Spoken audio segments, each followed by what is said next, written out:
Meow, meow, meow, meow, meow, meow, meow, meow. Fuck you, kitty, yo, gonna spend the night Oh outside! no. Seriously, you're all dead to me. Are we making entertainment a sad indictment of what we could have? We're all part of the grand illusion. Hello and welcome to the God is a Geek podcast. My name's Adam Cook, and you've just heard a great impression, actually, of the Presidents of the United States of America by Colm Ahern. Well done. I'm delighted that you acknowledged the song, because I was going, when you said you were dead to me, I was like, oh, is Adam not down with the Patusa? Because Yes, always hated that abbreviation, mate. Sorry, but go on. one of my favourite bands of all time. Oh, come on. Big time, without question. I'm not one of these people that just listen to the fantastic debut album and then just discarded them like an old condom. No. I stayed with that condom for life. That they were a pre-Electric Six. Bullshit. That is... They did have another good album. They had a good album I've just completely forgotten the name of, and it had a couple of really, really strong tracks, actually. But anyway, with us also, the man of... No, it's Dan Nailer. How you doing, Nails? All right? Oh, well, that sucked. Come on, dude. Sorry, do it mate. properly. I don't know what you mean. I don't know what you're referring to. Even. Fair enough. I mean, I don't understand anything you two have been talking about for the you 1 minute, remember the band minute and a half called- we've been live already, to be No, honest. hang on, I Dan, I think that reference was before my time. I was going to say, how old are you again? 23. And Colm is... You're literally 4 years younger than me. You're a World Cup cycle younger I was than going me. to say, That's all. I'm 34, so if Colm remembers, I feel that Dan's missed that. He must surely knows Peaches. Surely. Although now I am worried that everyone listening Hang is just on, going, but what are you talking about? See, Dan, did you have like older brothers and sisters, or are you I'm like the when old- you I'm were the- when I'm you the were in oldest. Belgium? Belgium, yeah, You're- that's the you're- trouble. Perhaps Belgium didn't get down with the kids. Oh. So yeah, you were the oldest in Belgium and in England. So you basically, so it's you'll be the influence on your brothers and sisters. Whereas, I had older brothers and sisters that could, things were being passed down to me, like the presidents of the United States of America. You see, now, yeah, I guess I'm like that with my sister, probably. I pass on things to her, all the time. She's into video games because of me, so, you know. Chaps, how are you all? Is everyone good? I'm fantastic. I'm all right, yeah. Oh, hello. Can we have the debate about the Muse album now, or are we waiting? Are we keeping the we're music waiting. flowing? We're waiting Right, because okay. that Adam's music moment is going to replace Calvin's. All right, okay, For fuck's sake. all right. In all seriousness, everyone's good because I'm just back off holiday, lads. So I'm doing the column. That's right. Yeah, you were off in Fuerteventura. Yeah, which a lot of people don't seem to have heard of. Bizarrely, I'd heard of it. I'd never been there before, but I hadn't heard of it, but that's Seriously? probably not surprising, to be honest. I suppose Lanzarote everyone's heard of, right? Oh, yeah, that's a place. That's a Canary Island, isn't it? It is a Canary Island, correct? Yeah. And that's the one everyone goes to because that's the hip, sexy town where everyone has sexy sex. But you're hip and sexy, Adam. Yeah, but I don't have sexy sex. Well, that's neither here nor there. No. But what I wanted to, I'm not going to harp on about it like, some bloke Please riding. do. No, I don't go around riding camels. What did you ride? I think I already Sorry. told you that a few seconds ago. It's the one thing I've taken away from this is I'm probably never going to fly again unless it's in an expensive airline with nice leg room, because I'm 6'2". Okay, so I'm not. Hey, you're 6'2". I am, but I'm not. Like Calv is like 6. I think he must be near a 6'7". Calv is I fucking would say. 7 foot giant. He's a very tall man, and I would imagine he's never flown coach in his life because that would be unbearable. Because for 6'2" me, it's unbearable. So I said, what would you do if I think you're both similar height, aren't you? I'm about 6'1". Yeah, I'm maybe about closer 6'1", to 6. 6'2". You are not 6'1", Colm. I said 6'1". What height do you think I am? About 5'3". No, I always thought I placed you about 5'8". This is not. Not a fucking hope am I 5'8". Okay, all right, calm down. It's not an offensive thing to misjudge someone's height. I don't have a ruler to hand, but what would you do if you had, planes, they have 3 seats in an aisle. If you are with 2 people, you know them, you're with them, you've booked to be on that flight together, which seat of the 3 would you pick due to the fact you're over 6 foot? The outside. The Probably aisle outside, seat. Yeah. The aisle seat, yeah. So I did. Unfortunately, I ended up sat behind the world's biggest cunt. So that didn't work at all, that plan. Actually, Why like, did are that you? affect your height? Yeah, Right. right. Or are you actually saying literally the world's biggest cunt? No, I'm saying just an arsehole who couldn't sit on his chair, unfortunately. He needed to repeatedly sit forward a bit, then bang, lean back on it. And at one point, I had just nowhere to go. And I'm a very polite person. I get angry. You're not now. You're I'm a less- bit of a wank. A bit, but true. I like to not get thrown off a plane. Unfortunately, it's a 4-hour flight, and unfortunately, the point of which I was ready to say, mate, fucking wind your neck in, sit still, was 2 hours in, and the point where I was also unable to say it in that manner and would have just smothered him with a pillow. I looked around me, and everyone else's headrests were pretty much level. His was about an inch back. It's an EasyJet flight. You can't lean back. You can't press a button and go back in your seat. He was just so much force from his head. It was pushing the chair out of its position into my face. Like this, it shouldn't be possible to be as far back as he was. It shouldn't be. At one point, I wanted the plane to crash just so that fucker would die. That's how bad it was. Wow. But the holiday was lovely until the last day where my wife trod on some broken glass which went through her sandal into her heel. Well, that was a bit unfortunate.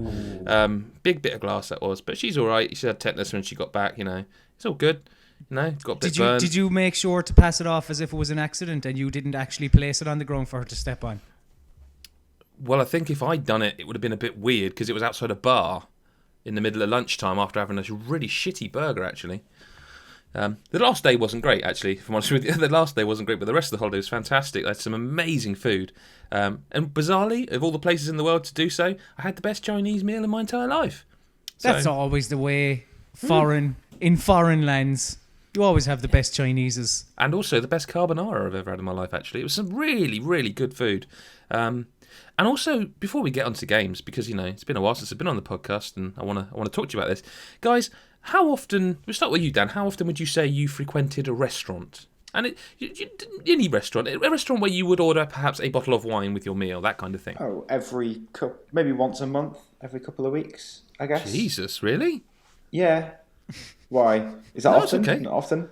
It's often for me. I mean, maybe Colm's going to be it would more with you. probably be more, but Sarah's away quite a lot, so I'm home alone during the week, so I wouldn't go out and have a bottle of wine in a restaurant on my Wine own. for one, That would, please. I have done that. Went out for a meal by yourself and got a bottle of wine. Well, not a bottle of wine. I think I had beer, actually. But yeah, no, like eating by myself in a restaurant and stuff. It's very weird. Everyone stares at you. Okay.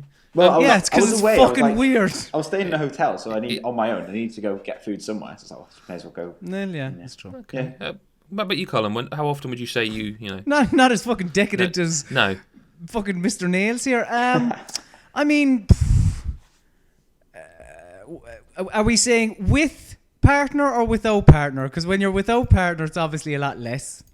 Well, no, I'm just saying generally how often. It doesn't have to be detailed. It just has to be like, would you say... Look, the point of this is what I'm asking, right? So you go to a restaurant, and if it's a decent restaurant, you ask for a bottle of wine, you pick your wine, they will bring it out, and they will pour you a little bit, a snifter of wine, and you taste it, and you usually give that nod. Yeah, I hate that. Yep, everyone hates it. It's weird, it's awkward. You ordered the wine.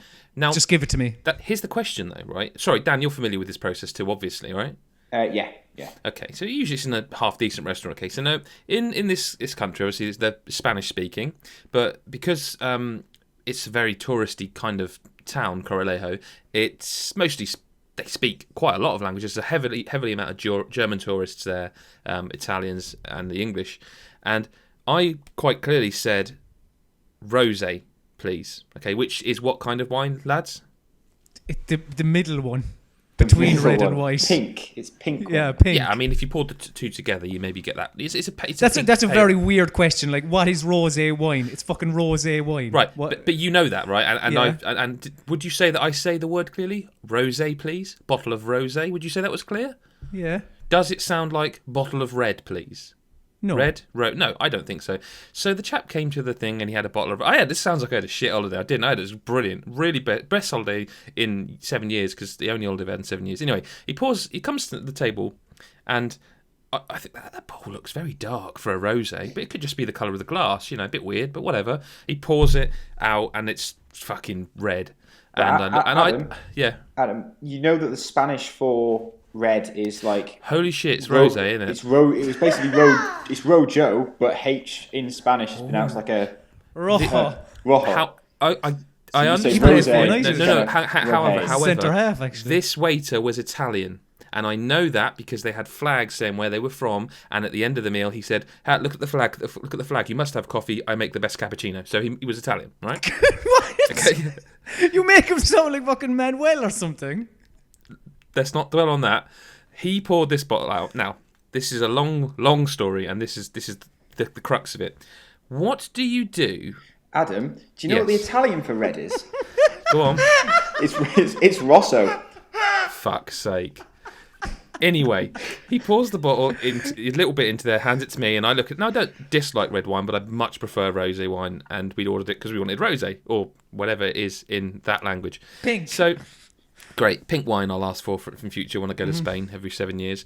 It was actually quite a nice red. But the question I have for you chaps, and I'm aware we're nearly 15 minutes in and I haven't mentioned any video games. The question I have for you is, what's the etiquette here? He's come out, I've ordered rosé, he's poured a red, and I've gone, I don't want this. Now, I'm not saying... Because obviously they're pouring it for you to say whether the bottle's corked, whether there's something wrong with the wine. And in that case, of course, you're well within your rights to take it away. What if someone pours the red wine, or the white wine, or whatever wine you've ordered, and you just go, "Oh no, I don't like the taste of this." What's the etiquette there? You're not allowed to do that. Like, it is just to test if it's corked. I think if you just go, "Oh, I don't like it," I think they'd... But then, to be honest, in like a service industry, you'd expect them just to replace it. It's just a bottle of wine then, but that's the thing. With it's a very British thing to do, isn't it? Oh, I won't complain. Oh no, I daren't complain. But that happened. It happened to be a really good, strong red wine that got both my wife and I pissed before we left the restaurant. It was very good, actually. It was our one night out alone without the kids. So, which brings us neatly onto Metal Gear Solid, I think, doesn't it, Dan? I don't think it does at all. I think you should just go with it. I think Come you're on, Dan, terrible call at this these linking. cunt out in a shit segues. Oh yeah, because they all do that to At you. least Colm. I fucking try. No, I don't think that you do. Right. Anyway, Metal Gear Solid 5, The Phantom Pain. I've had about 6 hours hands-on with the game last week, and I'm finally out to talk about it. Sort of. So let's tell you what. Let's do this. Have you two got any questions about this game? Yes. I'm just going Go on, to Mr. go quiet O'Hearn. for a bit. Go on, Colm. When does David Hayter appear? I'm not allowed to talk about story elements in the game. So you're not allowed to talk about the story at all. I really suggest that we move very quickly away from that, because what Dan just said could be interpreted in a number of Oh, different I'm ways. sorry. I will say there's nothing. All I've right. not seen Okay. anything to do with David Hayter We'll in the game. forget about that. So, did you ride a horse I did ride a horse. or a camel? Camel. Oh, a camel. No, just a horse. I rode a horse. And like in The Witcher, you just hold down, you're trotting along, you hold down a button, you go a bit faster. It can turn on a sixpence. It's really kind of a versatile horse. Not very realistic, I'd say. Some of the turns it does, it's like that would kill it. An arcadey horse. It's a what? And it's an arcadey I've horse. never An played an arcadey horse. I arcade thought you said game a with a horse Hades in it. horse. I'm like, what is that? But, Sounds but amazing. I think a Hades horse sounds more... I've never played a game in an arcade that had a horse in it. Didn't you? Name one then. You're missing out. No, name two. Trotter's Classic, No. 1984, and AP McCoy's Horse Jumper 2000 was very good as well. Sunset something or other on the Mega Drive, but, Sunset Riders. Sorry, go on, Dan. It's all right. So yeah, you can ride a horse and use that to get across the ginormous open world that they've put in the game. Later Okay, in tell the us game, tell us about the Yeah. big massive open world. Ginormous, you said there. ginormous. It is huge. It is. Compare it to something, because that's the only way that God. games journalists can do these things. Compare The Witcher, not The Witcher. It's a bit hard 'cause I didn't really see all of it. Just pretend you did. It doesn't Is matter. it bigger than Skyrim? Is it bigger than Skyrim? No, I don't think it's bigger than Skyrim. That's it's a fucking large shit. portion of Afghanistan. It's maybe 10 times Ground Zeroes, maybe more than that. What the entirety? I mean, No, I think that's tiny, isn't it? I don't know. well, It is big. When you say like the map, Yeah. because you're playing on PS4, I'm guessing. Yes, it was PS4. So you press? Do you press the touchpad to get the map up? Yes, you do. You press And, bottom like right. general open world games, and you can pull the map out and zoom out. But because I was a bit confused, I must admit. I know you played the prologue. Yes, but the prologue did you play beyond that? Yeah. So the prologue's Okay. only about an hour long, and that takes Okay. place in a separate location at the start. But of the that's game. not Ground Zeroes. This is a This different is prologue. a different prologue. So this is the Yeah. prologue after the. Yep. Yeah, it's basically follows on directly from the end of Ground Zeroes. Ah, And okay. so Cool. yeah, you play The Ground part, Zeroes. the part you from see the of that, trailer, and basically, is it? yeah, it's the bit from the trailer. Right. A lot of the trailers, and they've shown it quite a few times. And I won't say what happens because really you need to experience it for yourself. But yeah, you play through that. It's about an hour and a half long, and then you get dropped into the open world. Now, for the first bit, you are guided. You've got to do a certain mission, but when you do that, you kind of can then go anywhere in this open world and tackle. You get like a couple of missions up that you can tackle in any order that you see fit. And yeah, it's pretty cool. I mean, it means you can go to an outpost or any base on the map, and you can just tackle it however you see fit. So if you want to sneak in around the side, you can do that. If you want to scope out, go around the entire perimeter, scoping out all the enemies you can see, because like in Ground Zeroes, you can tag them and they appear on your map and behind buildings and stuff. Question, is that as revolutionary as it's being made out? Because to me, what you've described is a good open world game. Like an open world game, Assassin's Creed Unity tried to do that, didn't it? With Not its all missions. Ubisoft games. No. Like- I'm being specific in that because you never played Unity, did you, Callum? No, I didn't know. No, but you know how like in open world games you're supposed to be able to have. You can take on this mission any number of ways, but you can't. Not really. Unity made a bit more of a conscious effort to actually allow that. Like some of the, I guess. Yeah, do you know what I mean? In a way, it is very like each mission you approach, each kind of outpost you decide to tackle, it is the same almost as Ground Zeroes in that kind of size. Maybe you've got a little bit more on the outside of it and like higher up, so you can kind of view into the level a little bit more. But then when you're actually playing the mission, it is just kind of like a small, like you just kind of confined to a smaller open section rather than the whole open world. Because as I've said in my preview, it's a pain in the ass getting it from one side of the map to the other. It's while a lot of it feels quite barren and empty at the moment, and it's just kind of the open world is just connecting these open kind of levels almost, if that makes sense. Do we know if the open world is actually going to be full of little side things to do? Well, there are a couple of things did pop up. So these weren't missions, because all the missions start with cutscenes and end with credits anyway. They're kind of split into chapters, which makes it feel like you're playing through a Netflix box set. You said that in the preview. Credits. Yeah. So like the start of every mission, there'll be a little cutscene as Snake kind of learns what the mission is, but then it'll go forward. It'll say starring, and it'll be like. It'll say like written by, and it's Hideo Kojima and all the others, and his name is plastered all over this game in the actual game. I know it's been taken off all the promo stuff, but it is plastered across all of the cutscenes and credits. But then it's like starring Snake and Russian Paratrooper Unit 101 and things like this. Every time? Every time. So at the end of every mission... story mission. So I'm really not a Metal Gear guy, so I'm just really wanting to get my head around this. So every story mission, this happens. So you start the story missions in the open world by going to a point where and it'll trigger a cutscene.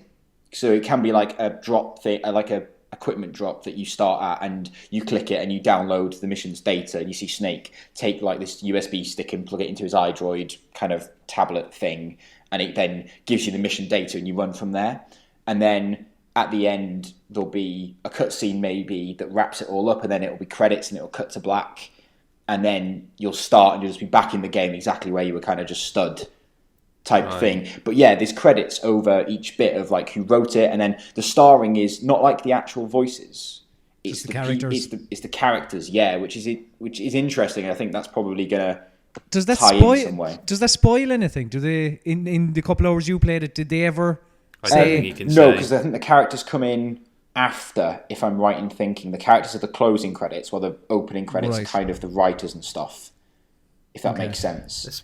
None of that makes sense to me, but it sounds weird, but weird can be good. Well, weird can be sounds good. different. It's a bit weird. I mean, some of the names in the credits and the way they're phrased probably give you clues as to where the game's going to go.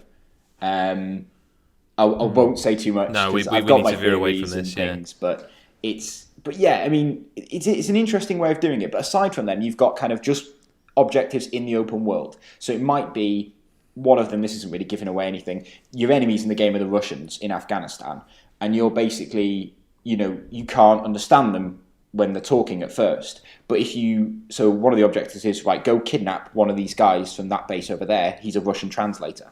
Because obviously in the game you kidnap guys with the Fulton delivery system, like the balloon Yeah. that you strap to them and they send them up. And they go to Mother Base and you build up Mother Base with them. You kidnap this guy, he can then interpret the Russian guys for you as you're playing. that's And, like, brilliant? That is quite cool. It's very But- Metal Geary, but it at least gives player agency to a reason you It's a can Metal suddenly Gear understand game. them. It's a I Metal know, Gear game. but That's like in 3, right? You kidnap a guy called Sokolov, and he's meant to be Russian, yet he has an English accent, speaks fluent English, and like I remember even playing it and going, how come I can understand him? He can understand me. There's no hassle. It's like at least there's a bit of, all right, I'm American. Yeah. And I can't understand Russian. We need a translator. There's a bit of explanation there. Yeah, and I think you'll probably get tasked to go and kidnap a certain vehicle or a certain other pieces of personnel that'll give a specific bonus to Mother Base, because a lot of them just kind of do generic, oh, you kidnap that guard, do you want what kind of unit do you want to stick him in? Does he want to be in research and development or intel or, that kind of thing. So it's very Peace Walkery, so is it? Yeah, very Peace Walkery, but they are still in the kind of outposts, and that's kind of what the downside of the open world for me is. There's not exactly much to do besides that, as far as I could see. There's a couple of animals in it, and occasionally a unit of enemies will travel by truck or car to one of the other outposts. But there's nothing else to do in between. But would it make sense to have stuff to do? Because as I've not played it. Obviously, I've only seen videos and a lot of the new screenshots. They're all very deserty.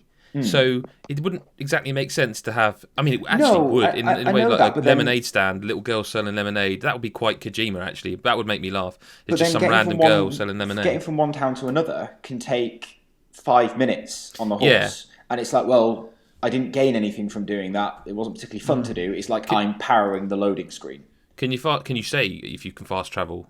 There isn't. I don't think there is any fast travelling. No, there's no fast travelling. What you can do is get a helicopter. You can call it into a specific point. There's tons of them on the map, and you get into it, and then that lifts off, and then takes you. There's a loading screen. Then you're snake inside.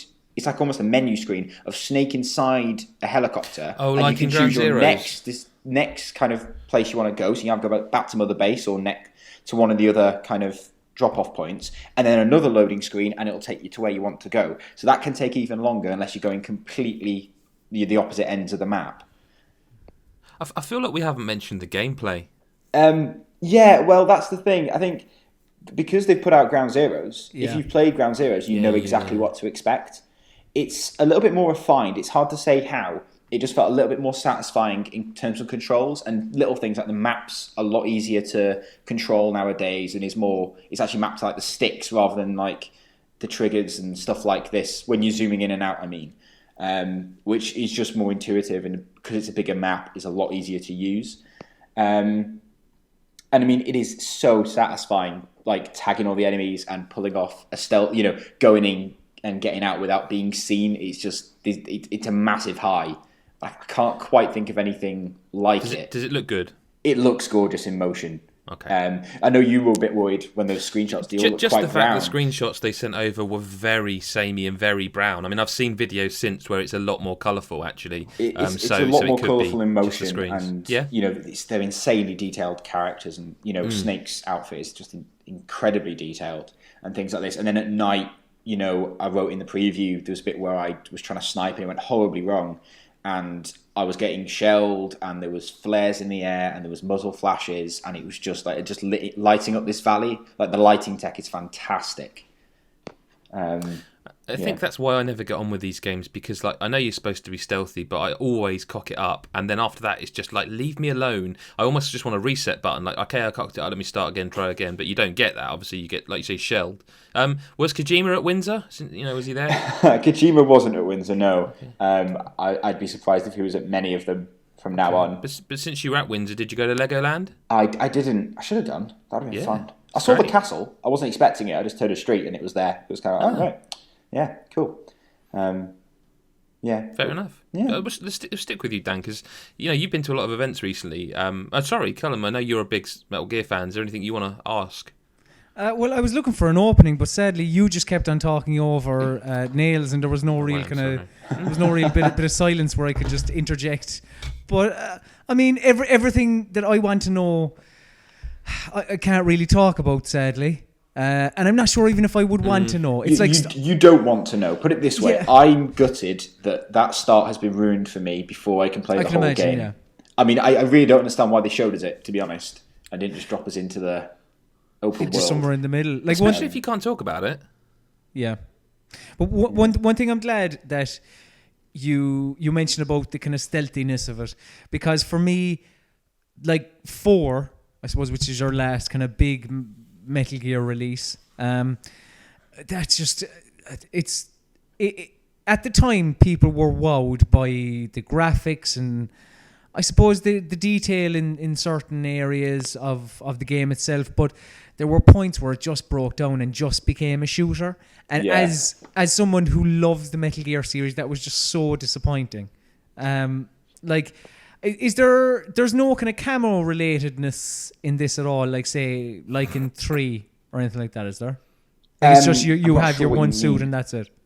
Oh yeah, you've just got your suit. I mean, you can change your outfit. You can call in supply drops to any point, and so they can drop new camo and stuff down to you, which I think will probably help on the different terrain types. But I didn't get a chance to properly play around with it. It sounds so Peace Walkery that I'm a little bit worried, because it is very Peace Walkery. I think it's Peace Walkery with an open world, because Peace Walker kind of had the open world in there. I thought Metal Gear fans loved Peace Walker. I thought that was one of the sort of underloved, underappreciated ones that most fans were like, "This, that was really good." Like, I think people do, but it's a little bit. Peace Walker was a little bit almost bitty. Didn't have the driving linear narrative which people love from Kojima. Okay. Exactly. And I think this could suffer from the same problem. So I did each chapter. I don't know how many. Sorry, each episode. That's what they're called. Is split into different chapters, or is it chapters split into episodes? Oh crap! I can't remember. One way or the other. And so I said, you can opens up the missions, and each one of them is, say, an episode or a chapter, whatever it's called. And so you do one, and that's got a cutscene, and then you've got 3 that aren't really story related. They're just kind of stuff to do. And then the 6th one, which opened up when you'd done those 3, you could then... you had to do that one then, and that was a story mission. And then 3 more opened up, and you could do them in any order. But then, the last one was you had to do then. That's the story. So it almost felt there's little bits of filler in between the story. Yeah.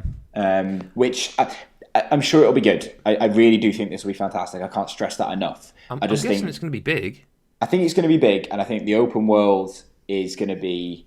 I'm not sure if that is going to be the smartest step they could have taken, personally. I mean, I can't think of another game recently where a publisher said, "Come to see it for a day." I mean, The Witcher 3, I think there was one in Scotland, but again, we knew that was going to be an enormous game. They'd made no bones about that; it was going to be huge.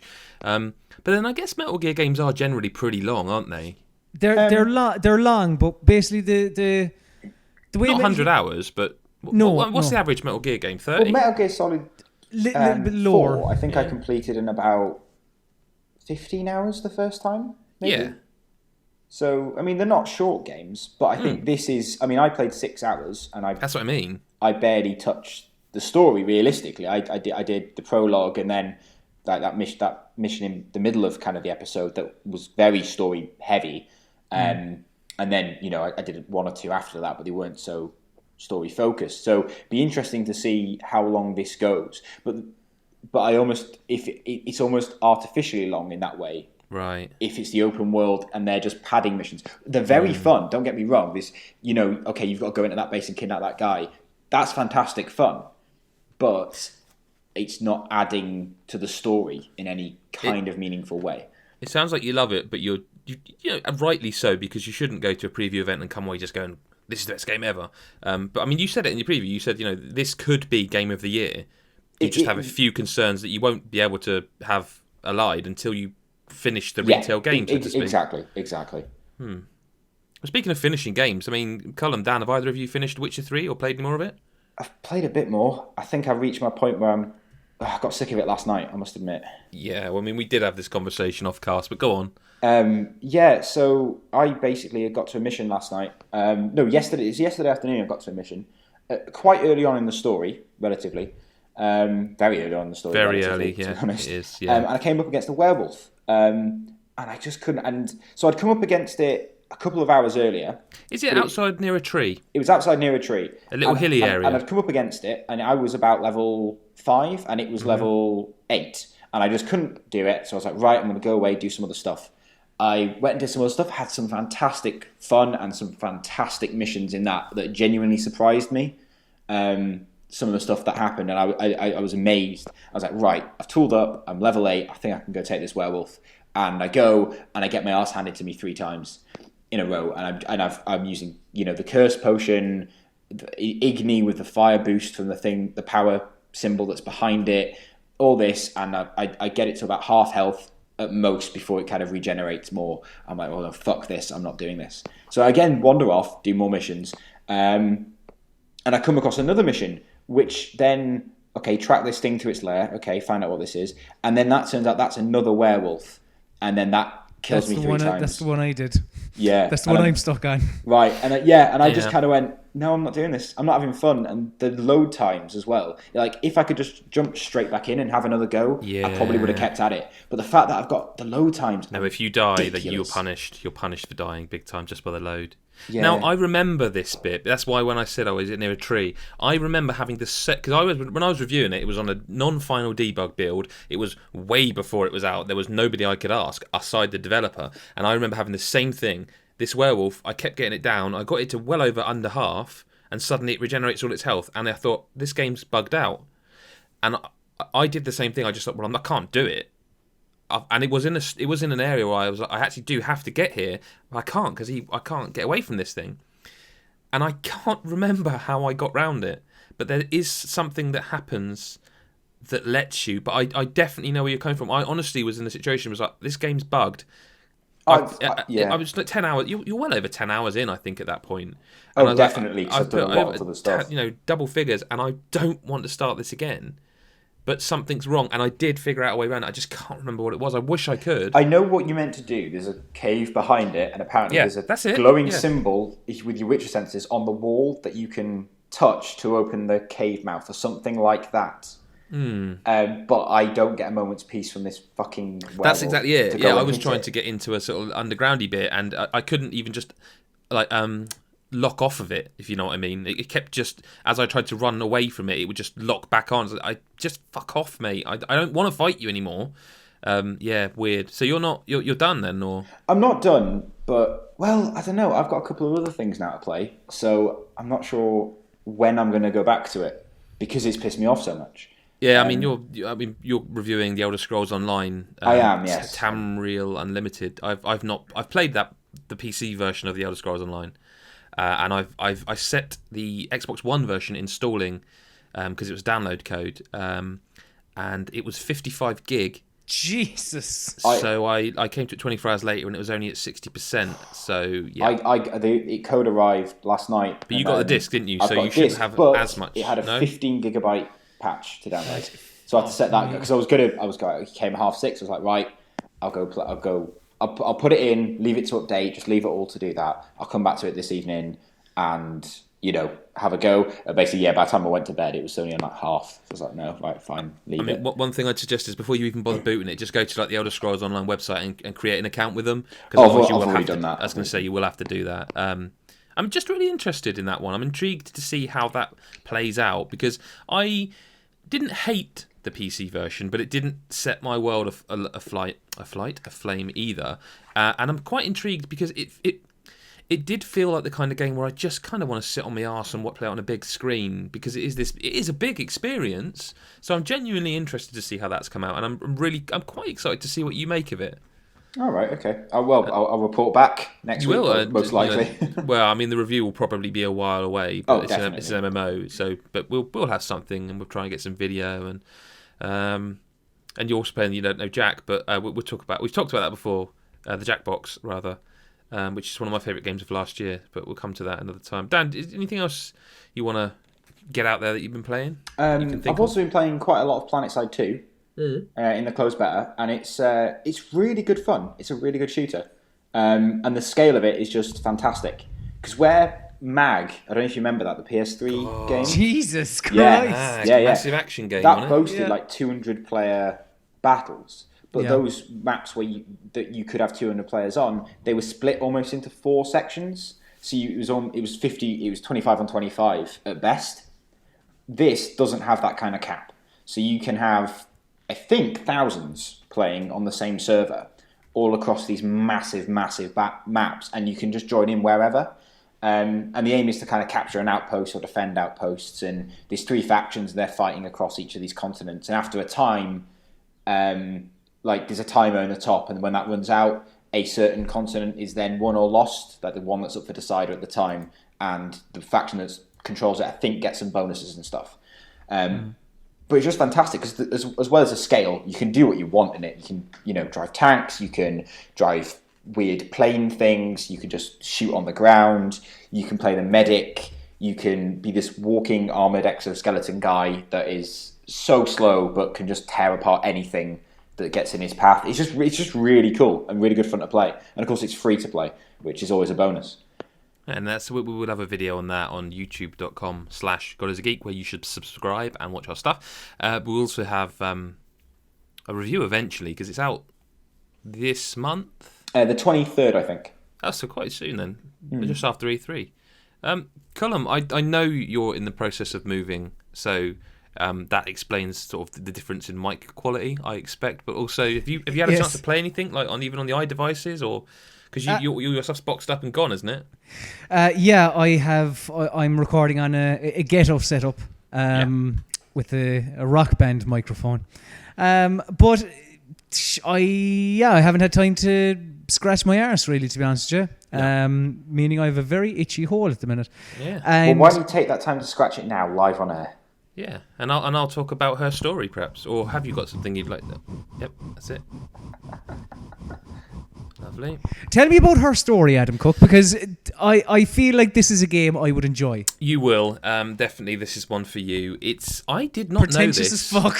No, it's not really. I don't think there's much pretension to it at all. But I will say, I was not aware that this is coming to iOS.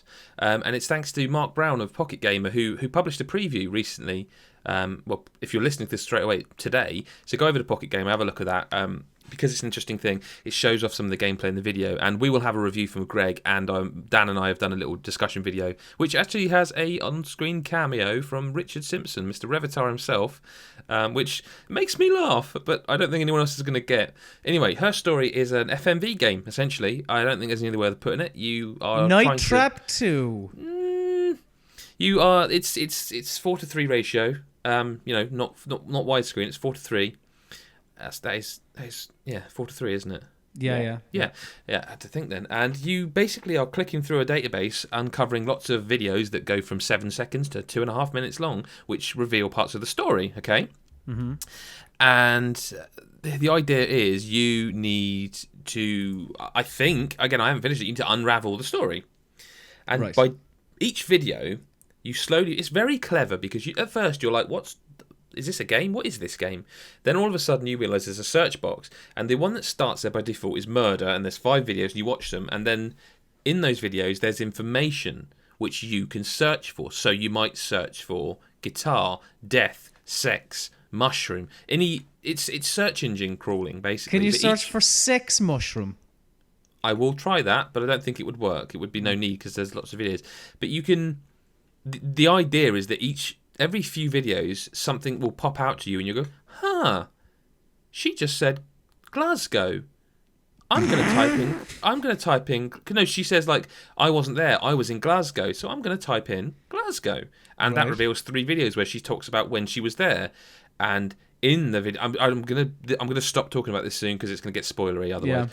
In the video, she's like, "Oh yeah," and I hit the back of a taxi driver who he started shouting at me, but I told him I was with child and I was pregnant, so he took me to the hospital. So you go, pregnant or hospital, but exactly, baby, exactly, and that's the game. Now, as you're playing it, every now and again, the UI, which is like almost like it's an old style PC. It's supposed to be a 90s PC. It'll flash, like there'll be some interlacing going on, and it's something called like vzz, and it fizzes behind the screen, a picture of someone. So something's happening as you uncover the mystery, but I don't know what. But the fact it's coming to iOS is fascinating, and I think because of that, I would thoroughly recommend people try this when it comes out later this month. That said, I haven't read Greg's review yet because he's not handed it in at this point in time because it's not anywhere near the release date. He might think it's shit, but I don't think he does. I also finished Shovel Knight while I was on holiday. I finished it. I thought you finished that before, no? No, I didn't. I'm trying to remember. What did you think about that? So when we were talking about it, like Shovel Knight, I thought was fantastic. I just never had the time to. I started it on PC, and then I think it came out somewhere else where I played a bit of it, and I went back to the PC version. But because I was away and had it on my 3DS, I'm just gonna actually finish this, and it wasn't as long as I thought it was. It was a shorter game. Really good, obviously. Great game. Ending was interesting. Won't spoil it here, but I really liked the ending. I also played a bit of Persona Q, which is not going to interest either of you, I don't think. But it's an RPG based on the Persona series. You can pick between the 3 or 4 characters. It's actually not. It's actually anything but. Boring. Also played 60 Seconds. I played a lot of that. That's brilliant. Again, there's a video on YouTube. Go watch it. There's no point me talking about it twice. Really, really good game. Funny, entertaining. Go play 60 Seconds. It's one of those games, right, where it's that good and that different. I don't get how the Twitter sphere hasn't taken hold of this game. Nobody seems to talking about it or know it exists. Is it on PC, is it? Yeah, that's probably why. But there's a lot of PC gamers out there, you know? I mean, other than that, yeah, that's it, basically. So it's time, chaps, to do some news. Now, what we're going to do here is you each have 3 choices, okay? Number 4. Fuck off. There are 10 news stories, okay? And you each get to pick 3 of them, which means 4 of them aren't getting talked about. Dan, pick a number. Between 1 and 10. 7. 7. I couldn't think of the numbers then, sorry. Okay, Mirror's Edge Catalyst is apparently not a sequel, not a reboot. So I ask you, Dan, what in the name of God is it? I've no idea because they haven't officially announced it yet. No, I think they have now. Game. I think they have officially sort of said it is. Yeah. I don't know. It's going to be a reimagining, isn't it? That's going to be the official title. But is that not a reboot as well? Is that not the same thing? No. Well, no, because like Ratchet and Clank, which may be one of the stories, that's a reimagining because it's like. Yeah, it's not entirely a reboot. A reboot would be forgetting the entirety of the series and everything and just kind of starting from scratch. Wait, what is Catalyst? So have they said? So they have, yes. So Mirror's Edge has always had a special place in our heart of all of us at DICE. The first game had a lot of promise. It was unlike anything else in terms of gameplay and style. It had a unique soul.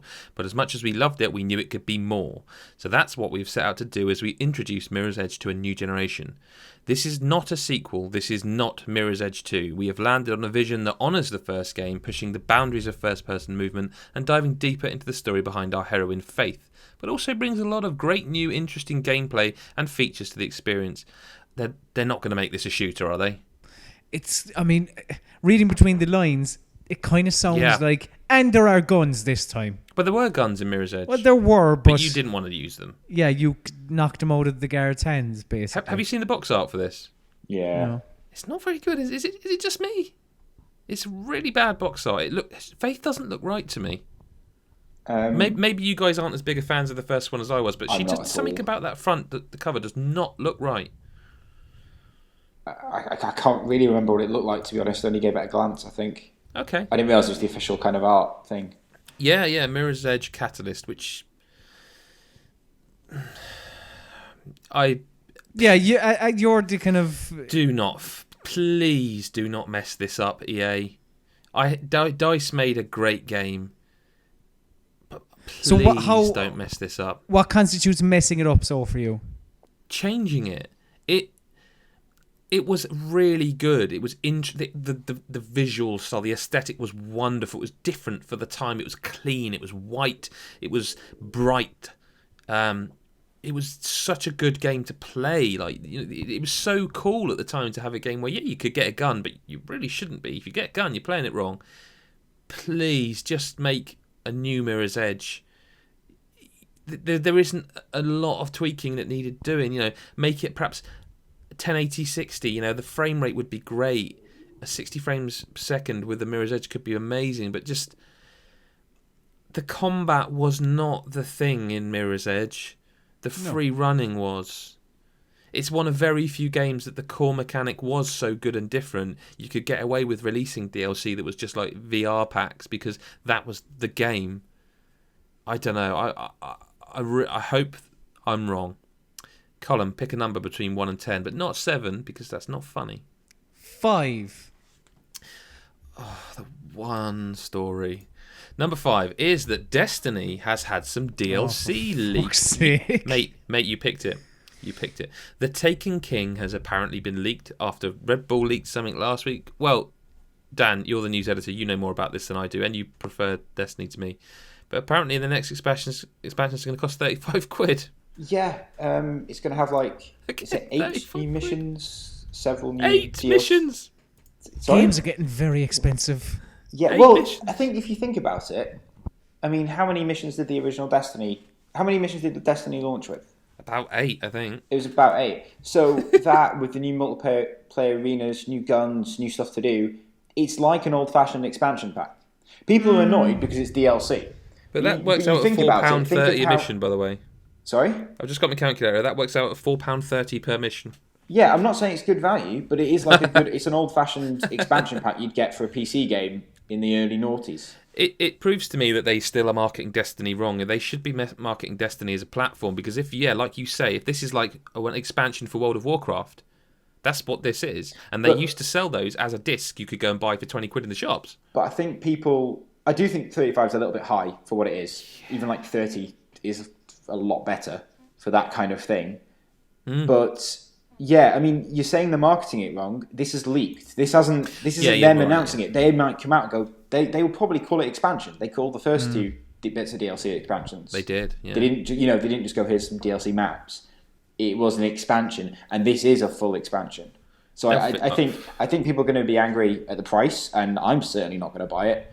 But I don't know. You can't blame them for marketing it wrong if they haven't marketed it yet. No, you're quite right. Okay, that's fair enough. I'm not even going to bother asking if you've got an opinion on this, Colm, because you don't care, do you? Couldn't give a shit. Dan, pick a number between 1 and 10, please. Which one did Colm just do? 5? 5. I'm going to do 3. Okay, well, this is a story you know a fair bit about again, and I think it's one that could be amusing. Microsoft have announced a 1 terabyte Xbox One, which in itself isn't really, whatever, about time. It's not big enough. I mean, to be honest with you, the size of these games, 4 terabytes should be standard. However, Dan, what's the interesting part about this story? I don't know what you mean about the interesting part. I think exclusivity. Oh yeah, it's got It's exclusive to game for a couple of weeks, which for a console. This is a console. Yeah, a new version of a existing console with a bigger hard drive, and they have taken the headphone slot off the bottom and put a proper one in so that you can plug anything. And it's exclusive to game. Thoughts? Well, I'm not going to buy one, but people, I think they're overestimating the demand for this, because people are not going to go to game 2 weeks earlier when they know they'll be able to get it on Amazon or somewhere else cheaper in 2-3 weeks' time. It's not like a game where their mates are all going to have this and they're all going to be playing it. This is just a console. When is this the exclusivity period? Is it during E3? Because if it is, they are out of their fucking minds. I've got a feeling the exclusivity ends on the 23rd.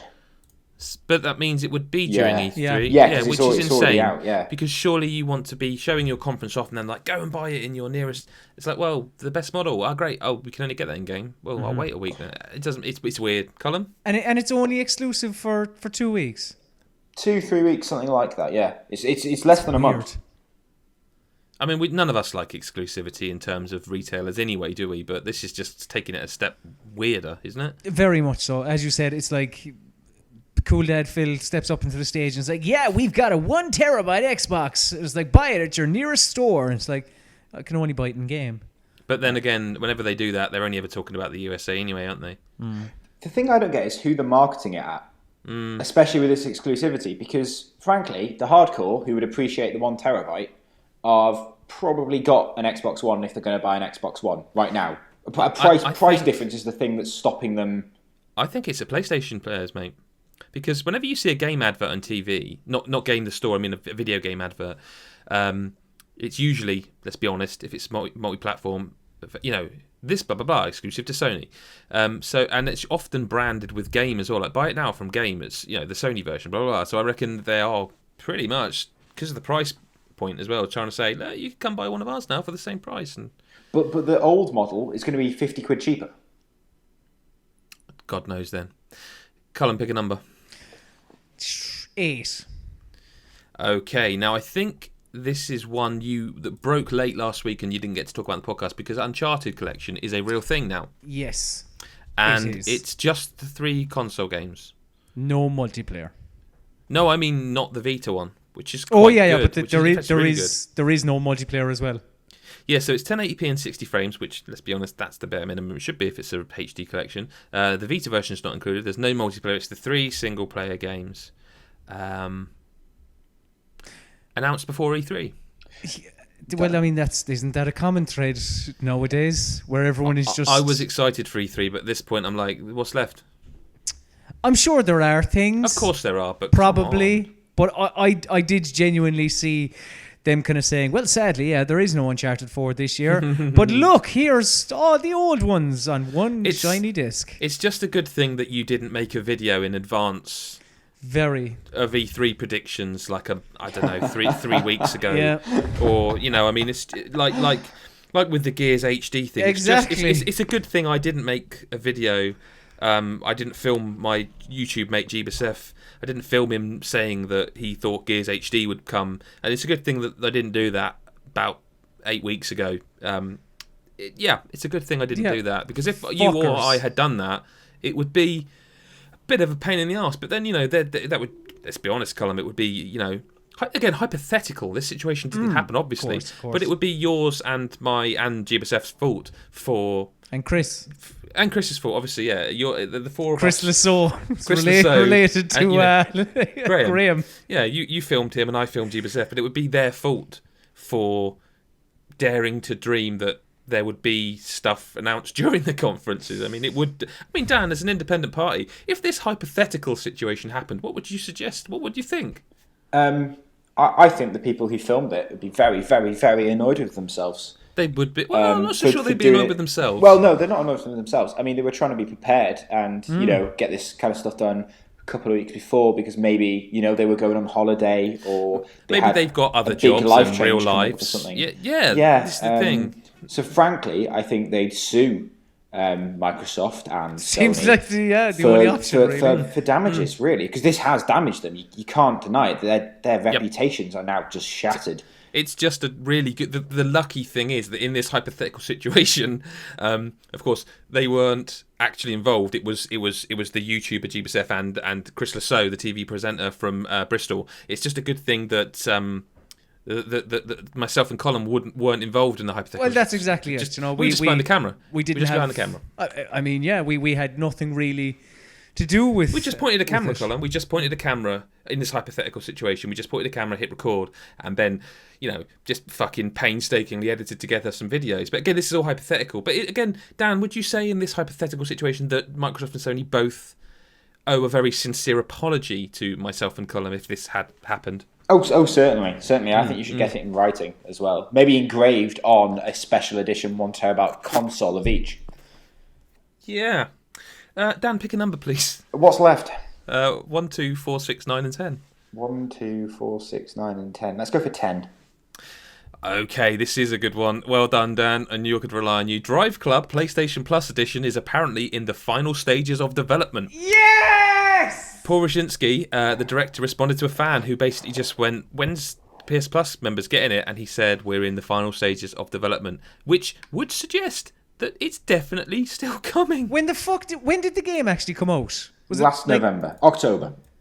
September. And, yeah, but it was in a bad state. I mean, if you want to talk about when it came out and was properly working, what was it, February? Not that long. Not that Wasn't long. it? No. You it was sure? Back maybe late November, December. It was working. The online features were screwed at first for the first couple of months. Yeah, but then they added. I'm talking about basically when they added the weather, because to me that they did something else to it. They patched that to get it looked better. I don't know. No, well, I thought it looked good before the weather, to be honest. I don't Okay. think they changed how much it looked. The weather obviously looks fantastic. Maybe that's why. Maybe because after that, all I ever did was play it in the rain. But it's still coming, lads. Any thoughts on the fact that? If the way they do PlayStation Plus now, you get 2 games on each system, right? Surely to God, when they announced, I don't know. I mean, if it's in the final stages of development, it's probably too late to be like during E3. Hey, it's finally here. We know. And also, let's be honest, they probably don't want to make a fuss about it. So No, this needs to be released on the quiet, I think. Very quietly. And Maybe I No, it's this an is going to be a release on Sony's stage at their conference, and they're going to go, and the PS Plus edition Surely of Drive Club not. is out now. No, surely not. they can't. They And can't. as, They and can't. as an apology to all the gamers who've been waiting for it, we've doubled the amount of content available in it. It has to be something. Or literally, here is all of Drive Club. No, you can't do that because people bought this game. You can't give the whole. You can't just go, oh. Although that's the weird thing, because now PlayStation Plus is a different service, I think, to what it was then. Now it is just, here are 6 full games. There's not. I mean, can you think of another game that's had a PlayStation Plus edition, No. which is somehow different? No, so, nothing. But they can't do that. They can't give the full They, game they, away. they can, because if this comes out, like if it's in the final stages of development and we're in the middle of June, this could be out in October, a year on from its release. So Yeah, it but could, if it's in the final stage of development, that would suggest it differs from the main game. Which it shouldn't be. It should just be a slice of. Like, it should be a demo, It should just be a demo. I mean, that's what it was originally built as. How It's the got fuck like haven't they 8 put out a tracks demo? and 12 cars or something like that. It's not got a lot of content in it. fuck are they doing? Why I know, is- exactly. It's just a demo. Yeah. And I think people are going to be pissed off that it doesn't have much in it after waiting all this time, despite knowing what was going to be in it the entire time. Do you know? And it's not like the original idea was, from Sony's point of view, we're going to let players try this. It is just a demo. We're going to let players try this, and it's going to entice them to spend more money on cars and on tracks, or maybe even upgrade to the full game. Who's going to do that now? Yeah, at this point. At with, this point, like, particularly yeah. when you can pick up Drive Club second-hand dead cheap. Yeah, You're not shit going to was fucking upgrade sale. on the PlayStation Store at this point. There's no. I mean, you also got to consider that E3 is next week, and they're probably going to announce GT6, and Microsoft have got Forza 6. So even if you're a multi-format owner, yeah, it's weird. It's weird. Colm, last one, please, mate. I think you said 4 was available, so 4. Okay, 4. Apple Pay is coming to the UK, and Apple Music has been announced. It's been an Apple-y week. And I just wanted to get you guys' thoughts on Apple Pay, because have you ever used a contactless card? No. No, I wish mine was one, because I got it. Yeah, I thought it was for a while, but it's not. I don't really understand the whole thing, to be honest. So contactless card basically means there's a chip in your card that rather than putting it in, pressing your PIN number in, you can, under £15 I think it is, you can hover your card over the top of the thing and just pay for it, and it's done. No PIN, no nothing. Just it's time saving, I guess. Yeah. I've used it once. Now Apple Pay is that without ever needing to open your wallet. The idea is that using Apple's software, you can have your card information stored on there, and via On your phone. but only accessible via using the fingerprinting. Yeah, because So I was now going to you've say got- that's extremely dangerous. Yeah, madness.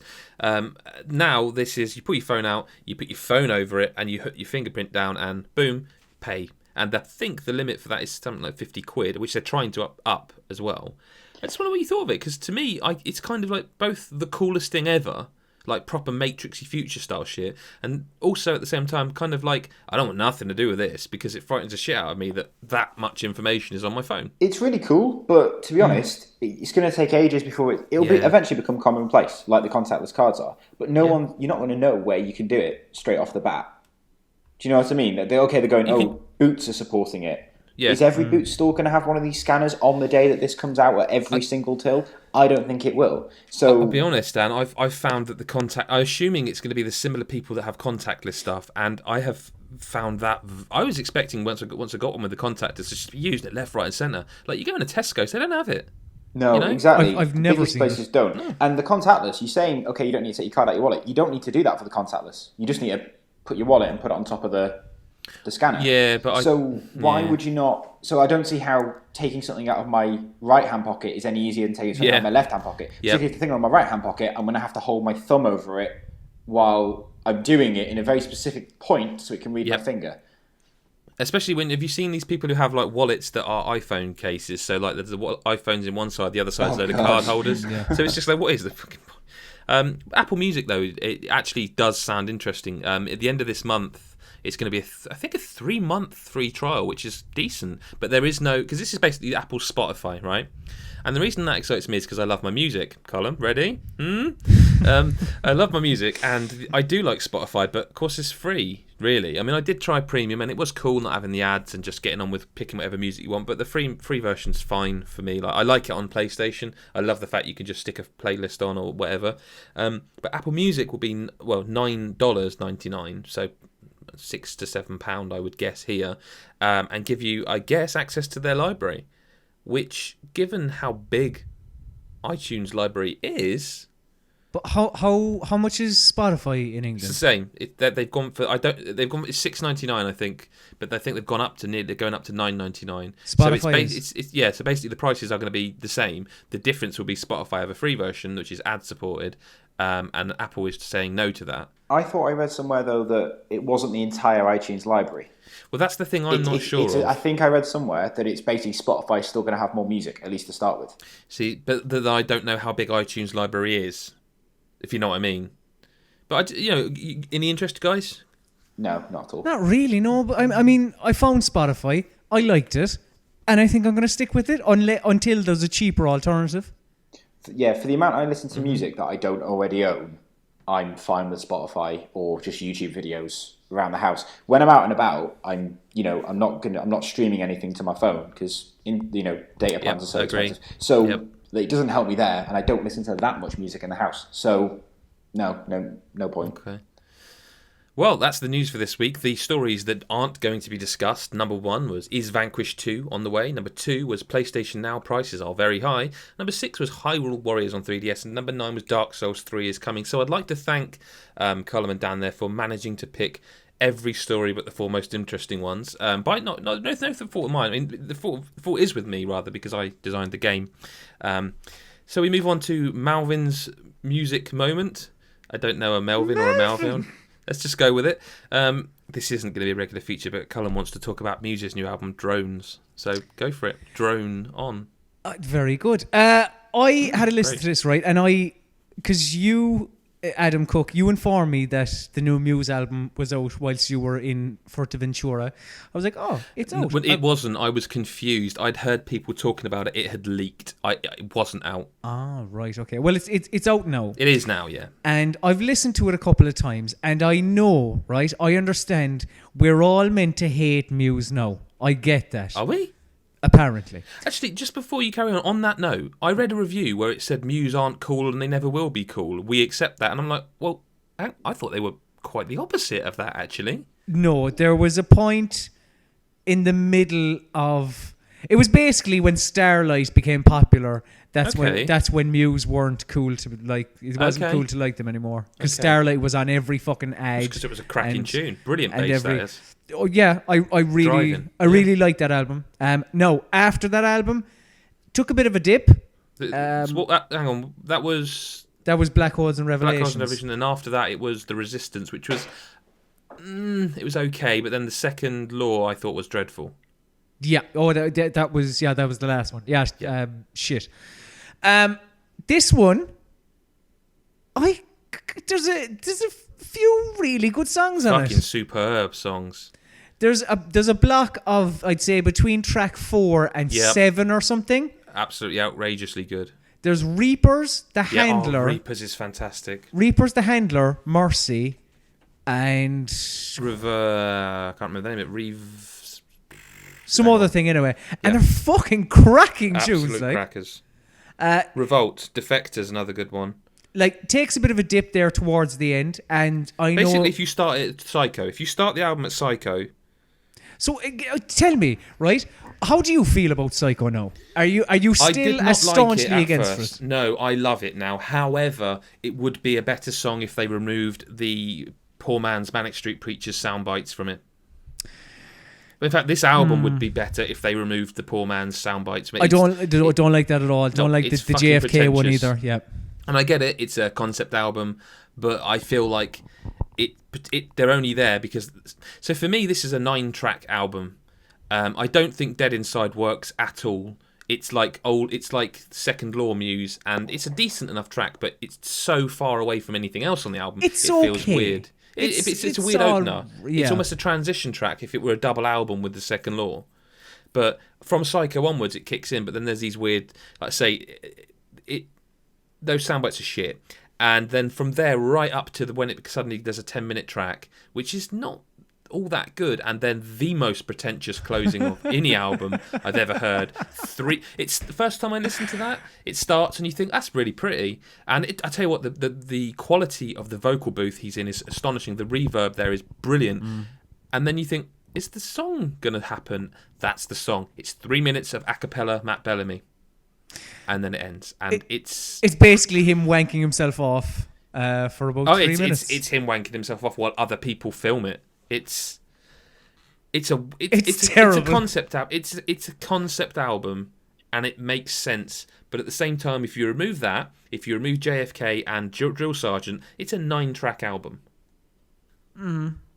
Like with 7 exceptional tracks. the second last one, the 9.5 minute one, that's called The Globalist. The Globalist, Yeah, I think that starts off pretty interesting. It doesn't get anywhere quick enough. No, it takes too long to kind of kick off, and when it does, it's fine. It just comes and goes, that song, and a song that's not 10 minutes. I mean, I liken it to The Room by The Living End. Now that is how you do a long song. Okay, yeah. That starts off and you know something's coming, and then it goes huge, it goes quiet again, it goes huge one more last time, and that is a track. I love that track, and it's a track 7 minutes long. I'll listen to over and over again. I would also present Civil War as well. Absolutely. Again, although I would take the Room over Civil War personally. Dan, do you care? Are we boring you? Yeah, you're massively boring me, but it's all right. Keep going. I'm sure someone is interested. Are in we the news. super massively black holily boring you? That's fucking awful. You're fired. Guess who? It's time for Guess Who. You were almost a Jill sandwich. Metal Gear. Oh, this is space. I'm in space. Hail to the king, baby. I'm not going to explain the name, the thing of the game, because quite honestly, Colm, every week I listen to you explain it and I think, they know by now, and if they don't... New listeners, dick! Let me finish. Yeah, I like Colm doing that. I must admit. They should be listening already, but for the sake of it, Colm, please explain to us what Guess Who is. I normally do it with something in front of me and I'm not prepared for that. So I'm going to try and do it off the cuff. So this is the part of the show where normally I give the identity of someone within video games, and I test the gaming knowledge of my fellow potters. That's it. In this case, Nails and me, because I'm doing it this week. You're in the game. It's presented to you by Adam Cook. I can't remember how I finish it. Something like You have 3 you have 3. Yeah. Shout your name. Be careful. Yeah, shout your name when you think you have the answer, but be careful because you only have 3 guesses. No looking up the answer, and to the victor go the spoils. Clue number 1. Sorry, I got excited. Dan, there. I know that I every time Colm says you're the champion, I'm sure I beat you in one of them, but let's not dwell on I think that. you have beaten me, and I think Okay. Dan. No, someone else has No, beaten me you once. definitely won all the rest. I think Calv got one once. Calv got one or two. But he Okay. cheated Well, on one anyway, of them. he did cheat on one of them, but he owned up to it, so did. always fun. I mean, he's not been allowed back on the cast since, but that's No. neither here nor there. Clue number 1. I first appeared in 1988. Colm. Go on. No. Luigi? No. Dan, is it Snake? No. Yeah. Careful, lads. It's just number 1. Yeah, but that's right. so that's one thing. Yeah, no, I don't fine. understand why people don't use your guesses. You have them. Fucking use them. But you've only got 3 guesses and there's 5 clues, so you would true. always wait till number 3 to start. Anyway, clue number 1, I first appeared in 1988. Right, okay. Clue number 2, I've utilised my voice a lot, and some would say that's what I'm mostly known for. It's not the guy from Big Brother, is it? Clue number 3, while I'm a consummate professional, I do occasionally let the odd swear word slip out now and again. Colm. Hmm? You know, like shout in and then not have an answer. Yeah, I mean, generally speaking, like when you buzz in on a game show, it's because you've got the answer. 5 seconds. Here we go. 1, 2, 1988 is... 4, 5. I don't know. Marcus Phoenix, and he I'm said gonna the have other to, day. no, I'm going to have to pause the game here because as the creator, Colm, I have to ask you, in terms of the rules, you buzzed in there, but you didn't actually answer. Does that count as a guess? No, in fact, Dan, does that count as a guess? I don't think it does. Okay, we're on 1 each then. Oh, Clue Nails, number you're 4. so kind. He's a gentleman. Number 4 then. What I'm mainly associated with is based in England, but I don't have an English accent. Poirot? That's not a guess. No, okay. Poirot's a good guess. It's not a game, though. Nothing to do with gaming. Okay, clue number 5 then. Is it someone from like The Getaway or something like that? No, 1988. I don't know. Clue number 5. Good God, I'm handsome. Have you seen this face? Sometimes I just look at myself in the mirror and I knock one out. I could spend all day searching the bowels of the internet for material, but why bother when you can't beat perfection, which is me? Colm. Mm-hmm. Is it Colm Ahern? It is! Yeah! Colm Ahern, although not technically in a game, is in the games industry, so we bent the rules a bit. Dan, I hope you don't feel too cheated. That's bullshit. I'm done. If we just go through the clues, I first appeared in 1988. That's when Colm was born. Number 2, I've utilised my voice a lot, and some would say I'm known for it. All the podcasts I've done throughout the years, started on the Game Shroom, Godcast, all through Football Huddle.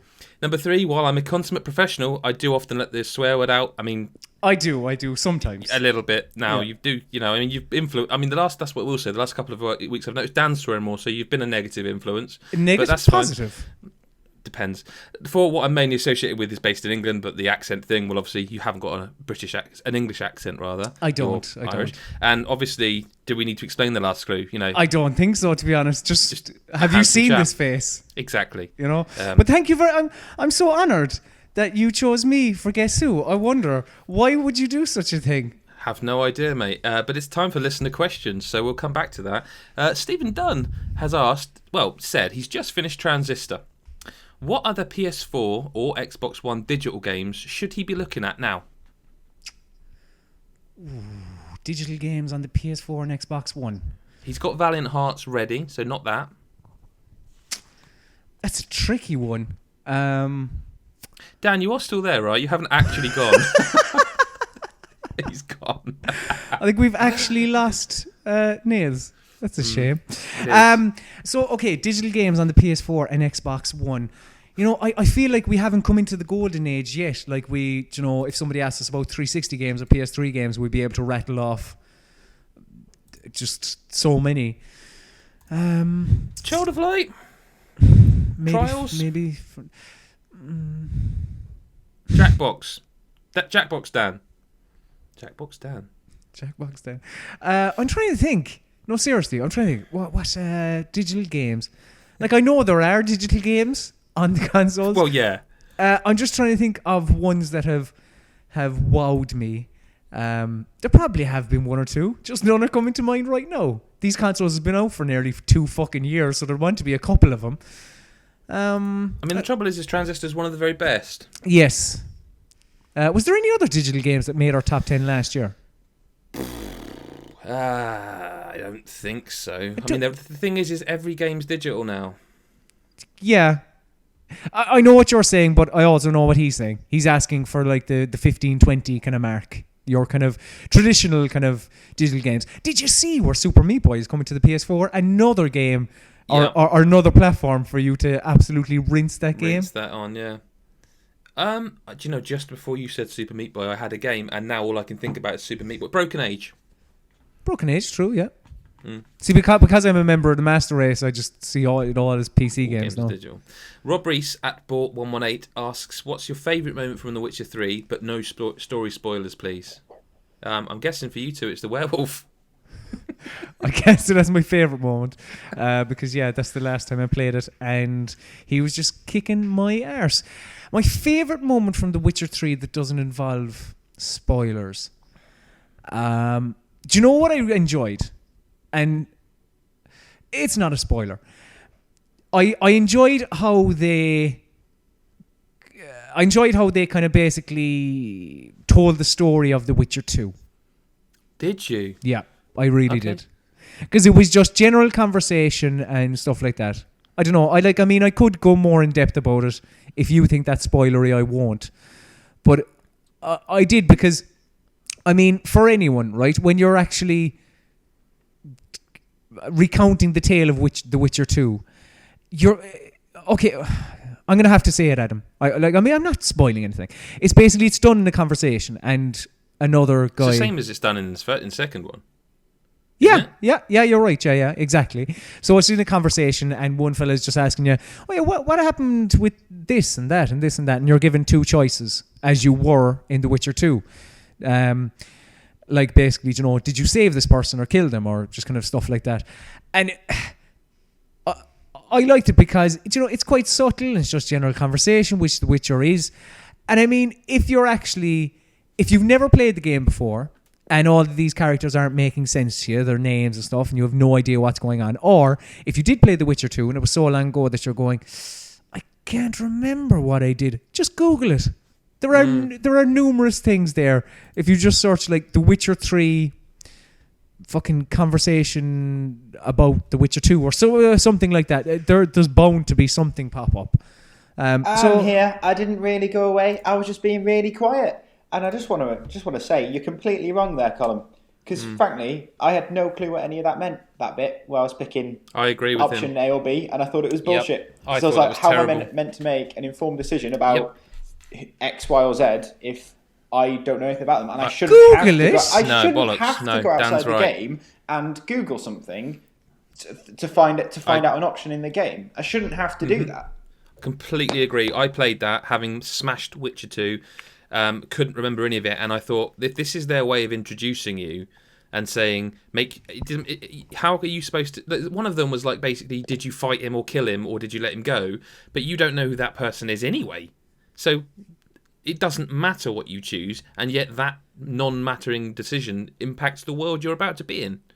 I agree with Dan. I'm sorry, I don't think that bit was well done at all. I think at least in the second one, you would choose something, and then you would like go off and play it as like a memory, wouldn't you? Mm-hmm. This was just like, I don't know. I think, to be fair to you, the reason that's your favourite bit is because you haven't played as much as you would like, and I think that's probably hurting you deep inside. Very much so, yes. Dan, what's your favourite moment from The Witcher 3 without story spoilers spoilers. Well, there was one mission I did the other day that I was like, that's incredible, but I won't spoil anything. No, the thing I like most is how it's interconnected, and I haven't seen much of that yet. But there's a story you told on the podcast a couple of weeks ago. You, Adam Cook, that is. Yeah, and you basically went into a pub and these guys, you had like three options and you chose to buy them a round of drinks, if I'm right. I did, yeah. And then they crop up later and they're guarding something, yeah? Yeah, guarding a main. Yeah, and I just towny like thing. that. It was really small because I didn't fight them either. I chose the other option, which is basically, I think, did I tell them to fuck off or did I like intimidate Yeah, them? there is one. I think there was an intimidate. I think yeah. it was intimidate. So I chose that because I'm not buying these cunts a drink, but I do swear a lot, don't I? Well, you didn't used to. I don't in real life, you know. My work here is done. And yeah, so I basically told them, I intimidated them and just like, no, I'm not doing this. And yeah, I rolled up to them and they let me straight in to the thing like they did for you, but they were kind of a bit wary of me. They were like, "Oh, you're a Witcher. We're watching you. Don't do anything wrong and you're dead," kind of thing. And I thought it was really cool that this seemed that I knew you'd approach it in a different way. I could approach it in that way, and it was subtly different, but achieved the same effect. Yeah. For me, I was going to say something there that I know would make you both howl with laughter, but the joke is even for me, it would be too far. So I'll tell you after the podcast. No, seriously, no. Just you'll find out why.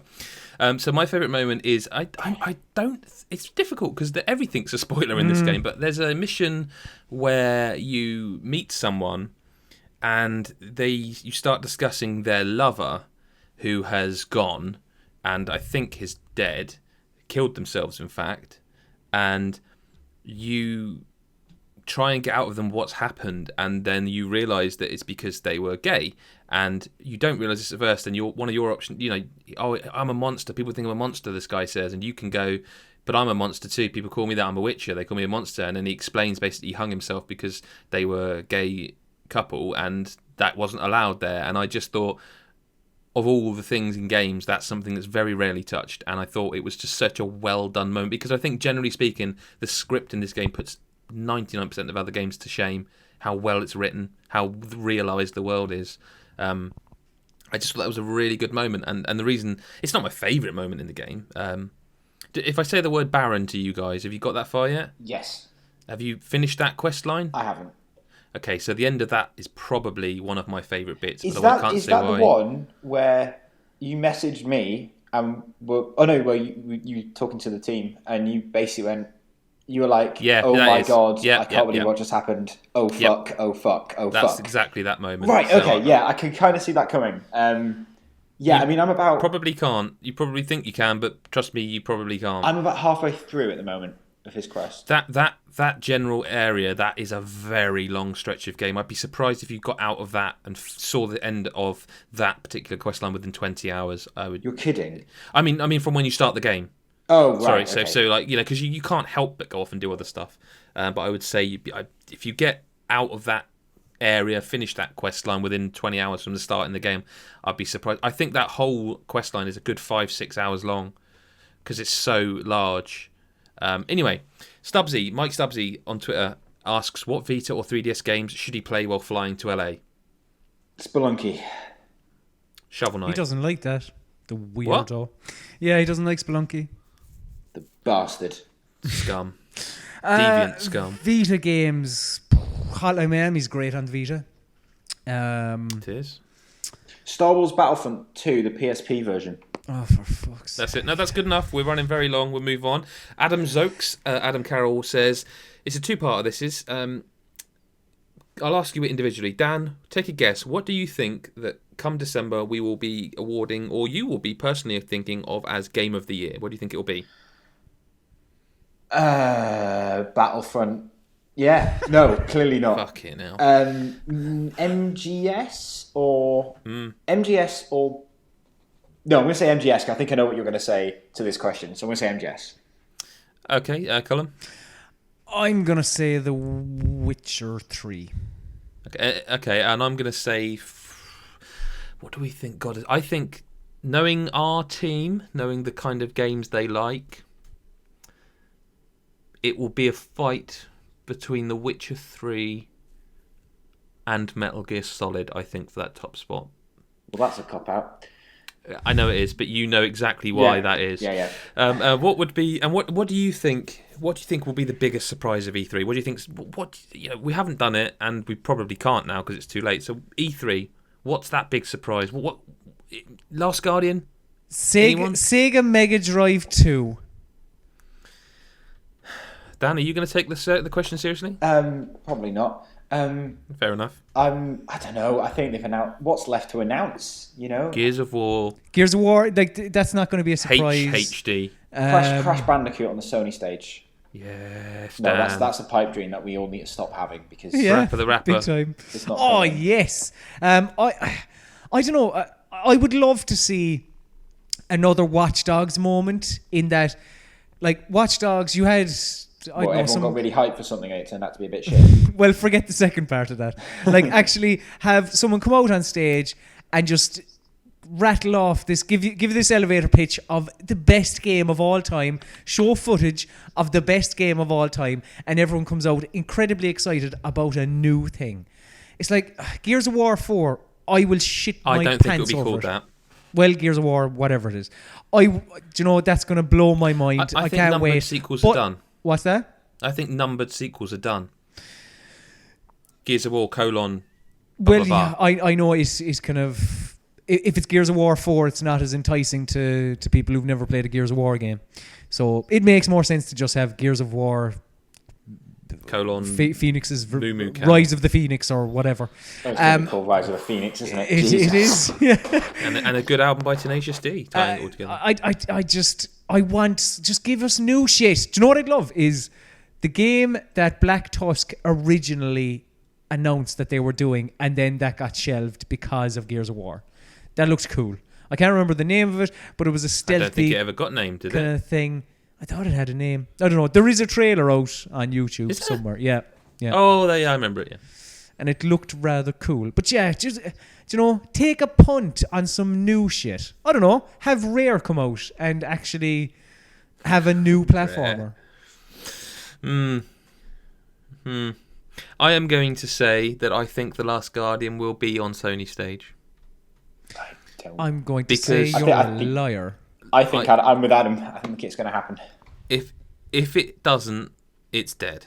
And the reason I think this is because last year, when everyone was fully expecting it and it didn't happen, I don't think that Sony quite realised how big that property is. And I think this year it will be there. I think they were in a transition from PS3 to PS4, and now they realised this has to be a PS4 game, but that would have involved quite a bit of work because you can't develop for... save as PlayStation 4. It doesn't work that way. You can't develop a PS3 game and then suddenly go it's on PS4, but it looks better. It requires a lot of work. I also think Crash Bandicoot, because let's be That'll honest, never happen. Colm, it's time. No, it's not going to happen. It's time. I think Shut up. we're more likely to see Crash Bandicoot appear in Skylanders than get his own game. Lads, yeah. it's time. Samir Rafiki wants to know, this is going back a week, but he wants to know what we thought of the preview. Fuck it, we don't know anything. The Polygon's preview of Rock Band 4, where they took quite a bit of criticism, and I wondered what you guys thought of it, basically. Right. Well, do you mind if I go on this, Colm? Fire away, Niels. Right. So I obviously covered the Rock Band preview for us. It was an event in London. I didn't get shipped off to LA, which would have been lovely.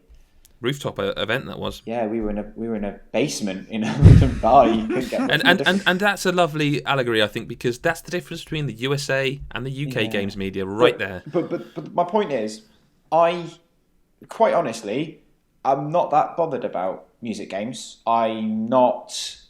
I had a couple of Guitar Hero ones. I had the full, was it World Tour with the Guitar Hero with the, you got That the drums was World and stuff. Tour, yeah. Played through that, loved it at the time with my mates. Wasn't massively keen for a new one. Like, okay, they're great fun, but I wasn't like, oh, this is a must-have game, like, some other people. But I went to that event and covered the game because that's what I was there to do. I was there to cover the game and say what it was like. And I was honest about it. Frankly, they showed us what I saw on screen it was just as fun as it has ever been. But I couldn't get a fair judgment because they'd used old instruments and you didn't get much time hands-on with it. But even so, covered it fairly and, well, I believe fairly, and, despite my personal reservations for it. You can't go to an event, spend most of the article complaining about how you don't like those type of games and you don't want to be there, and then write a paragraph about the new stuff that's coming to it. That's bullshit. You're there to do a job. You're paid to do that job. You should fucking write about it in a professional manner. I agree. I mean, this, to be totally honest, I was supposed to be going to this event, but I was in Fuerteventura. We wanted someone to go. We don't have to go. No one can make us go, but we want to cover the game for the site, for its readers, viewers, listeners, whatever. It's weird. It's especially weird when you think how many... I don't know what it's like in America, although I have an inkling because I know a couple of people who do it. But there's an awful lot of press that are considered press, games media, that do it for free, that do it as a hobby, and would love to get invited to stuff like that. And that makes it seem a lot more uncomfortable for me. But personally speaking, I don't have a problem with the article. I have a problem with the editor who allowed the article to be published, because ultimately published content like under that, the guise of a preview. That kind of content, like news posts and stuff, people just fling up. But a review, a preview, a feature, it may not always go through my eyes, but it will go through someone on the editorial team's eyes. And on a site like Polygon, where there's probably a features editor, probably a this, that, different. I'm surprised at that, but I'm not judging them, because honestly, deep down, I don't give a fuck what anyone else does. I really don't. It doesn't seem. But the thing is people moan about this shit all the time, and then they still go back to the same websites. Don't go there if you don't like it. I saw someone recently, I can't remember who it was, but tweet something like, it's good to see Reddit's made these changes where they're basically, I suppose it's a form of censorship, and they're saying if you're going to be bullying, harassing, fuck off, we're deleting it. And there was a subreddit called Fat People Hate, which you can probably guess what that was all about. And they've deleted that because that serves nobody any positive. That's just a nasty place for people to go and be nasty, right? When people go on a website and leave comments and stuff, people seem to think they have carte blanche to do that. But what they're doing, and people don't seem to realise this, that's the real life equivalent of Colm coming into my shop, calling me a fat cunt, and thinking that's just absolutely fine and he can get away with that. Banter. You can't do that. That's not civilised society. There are repercussions for just running into someone's house, kicking their glasses over, calling them a twat, and running away. That's not on. Yes, but it's like people don't see them as the same thing, because when they're on their when these people are on the internet, they're not fucking John Smith. They are, but I think it's Blaze It Up worse on the 420, cool dude, motherfucker 69. Like they're under a username. But if you run into my house or run into my shop, do that, break a plate, run out, run away again, I don't know who you are. I've got nothing on you. You're some random bloke who's ran in and done it. On the internet, you leave a stamp. You leave a permanent stamp with your IP address, which is loggable, traceable. It's worse, if anything. I don't know. We've got onto this, to be honest with you. What do you make of it, Colm? The preview itself. Yeah. Like, I think, I kind of agree with what you were saying, in that if this was a feature, like if this was just under the guise of an opinion piece, and it's like, I don't really care about Rock Band and blah blah blah. But I went. But as a preview, I mean, how much of the game did he actually fucking mention? Not a lot. It is about a paragraph at the end, and it's not stuff that you got from the hands-on. That was stuff from a press release. It's not an easy game to cover. No, I'll probably be reviewing this, right? and I'm wondering how the hell I'm going to make a review worth reading, given that it doesn't sound like it's a Guitar Hero different. Okay, right. It's not an easy game to cover. However, Dan did it.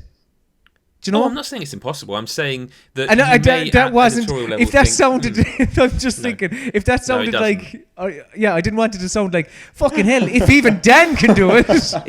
I haven't taken it like that until you said it. And now he said that. But maybe the editor thought, we don't want to just put out another. We don't want to do this because it's. Let's try something different. And the real joke that you both know is to be true is that will have got probably 10 times more hits than everyone else's preview, because it was the internet sensation story of the week. So it worked. Yep. Samir also wants to know if will COD Black Ops 3 end Microsoft's DLC exclusivity deal. I don't think so. Do you? I think it will. Okay. I think Activision's jumping into bed with Sony this time. I don't think it will. I think Call of Duty is That's what they use with Xbox, and Destiny was the PlayStation child. No, I suppose the fact that there isn't going to be Destiny's child. the fact that there isn't going to be a new Destiny every year. Or isn't there? There'll be a Or new is it Destiny. there? Maybe next that's year. what that Taken King or whatever it's called actually is. Yeah. I think there'll be a new Destiny next year. Well, that would be 2 years. Not 1 year. Oh, sorry. I think there'll be a new Destiny every 2 years at minimum. It'll have to be. This I don't remember what this is referenced to, but he also says, finally, what do you think of Tottenham with a winky face? I don't... Tottenham Hotspur or Tottenham? Yeah, the team. Well, the team, I guess. I think they are a team of underachievers, and I mean it's ever since I've been football that is Tottenham Hotspur. It's just well, not all the time, because sometimes they've been genuinely shit. But if you look at this squad right now, with the likes of Ericsson, Lloris in goal, you have Vertonghen. I've good time for him, and obviously King Kane. I think Who will probably score 10 goals next season. At Chelsea. I think you actually do have the spine of quite a good team there.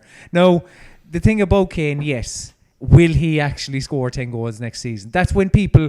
Because every fucking week for a long time on Match of the Day, he was being heralded as the new thing. And Gary Lineker, any chance he could get, and any time Alan Shearer was actually on the panel, it was like, he's like you, Alan, isn't he? He's like you. Isn't he like you? He is. Yeah, he's like you. And it's like, calm down. Calm down. It's his first season of prominence. Because prior to this season, unless you were a Spurs fan, you probably never even heard of Harry Kane. But when talking to Spurs fans who might watch them with a closer eye than some of the rest of us, and watching them in the Europa League and stuff, any time when I spoke about Harry Kane to them, they said, yeah, he was fucking shite in the Europa League and shite any time that they saw him until this season. So, I mean, yeah. Well, what do you think of Tottenham then? Everything I just said. Right. Dan? Yeah, team of underachievers. I just agree with Colm. I always think back to Jurgen Klinsmann coming to Spurs. What a great era that was. I don't know who that is. Oh my God! Fucking hell. You don't know the manager of the United States of America? Which he actually is. He wants to bring in a relegation system in the US. This is astonishing. This is just a revelation. Hold on. Are you aware of the... So if my diving and yeah, stuff. are you aware of the Klinsmann dive? No. You're fucking 4 years younger than me. No, I don't pay attention to Tottenham much, I guess, but I don't know what. But he wasn't. It was before. I mean, this is German Wunderstriker. When though? When? 1994, 94, 95. Hang on, Colm. Dan was in Belgium and they don't have TV. No. Hang on. You're saying 4? Did you say? Ish. Yeah, I was 3. I'm not hearing an excuse. I was fucking 3. How am I meant to remember that? Swearing again, Colm. I can't believe. Oh, what you've shut up, done. you cunt. That seems as good of time as any to bring this very long podcast to an end. And to say thank you very much to Dan for being here. Obviously, Dan, pleasure every time. Oh, as always. And also thank you and goodbye to Colm Ahern, who, as of this moment, is no longer with God is a Geek. He has moved. Yeah, it's no surprise, Colm. You know, you've broken my heart. Are we being serious? Are we? We're being serious for a minute. Yeah, it's just a moment to say, there are a few people as good at what he does as Colm Ahern, and I truly believe that, and I know Dan shares that. And Colm, it's been a pleasure listening to you a lot. For the last, how many years has it been, mate? 3.5 years. 3.5 years of your life that you will never see again. Never ever see again. You've become a man in front of our very eyes, hasn't he, Dan? Yeah, I was the fucking baby. I was the baby of the site. And now you're one of the... for a long time. I'm the one of the elder statesmen now. Elder statesmen, just... Well, not anymore, I suppose, seeing as I'm walking out that door. Yeah. I mean, yeah. I suppose not to make this like my moment where I go up and accept an Academy Award and thank God. I think you should, though, because if you don't do it now, there's never going to be... Well, maybe you'll be back on the cast one day. Maybe. We don't know, I might come crawling back. Who knows? You may. You tail between your legs and you'll be accepted with open arms. But just in case. But also disdain, I would imagine. No, never. Maybe a bit from me. Yeah. I am leaving the site, and it's bittersweet. But I don't know.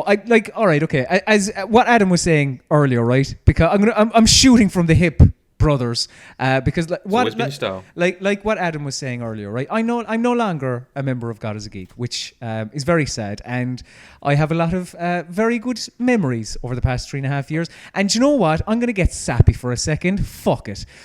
Prior to God is a Geek. Oh, I'm such a sad cunt. What's going to come out of my mouth? But, right, prior to God is a Geek, I would have said, you can never make friends on the internet. That's silly talk. How can that happen? Do you know? You have to, you have to make friends in the traditional way, in real life and all that kind of shit.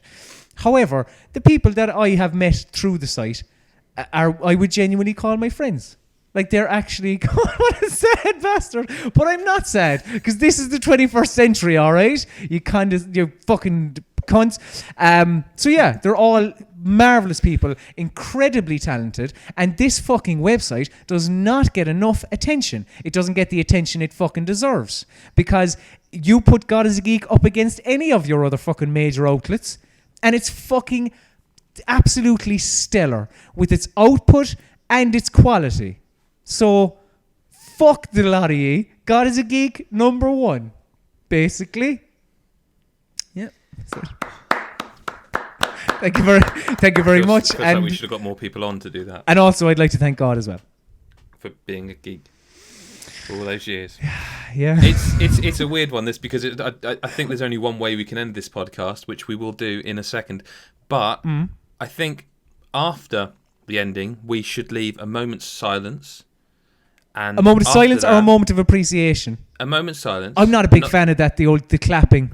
No, thing. A moment's silence, because it's the end of an era. Is it like when in 24 they don't play the blip blip because someone important has died? Basically that. A moment's silence whereby I have cut together what can only be described as Colm Ahern's best bits on the podcast. Oh, I feel like I'm on Big Brother. So at the end of this podcast, when we say goodbye, which is very soon, don't worry, there will be a moment's silence. Then there will be Colm Ahern's best bits. And I think the only real way to end this podcast is to say, as we've always said to Dan, thank you, but to just say, Colm, end this podcast as you always have done and have never let anyone down, ever. Say goodbye, Adam. Goodbye, Adam. Say goodbye, Nails. Goodbye, Nails. And say goodbye, Colm. Slán, Abhaile.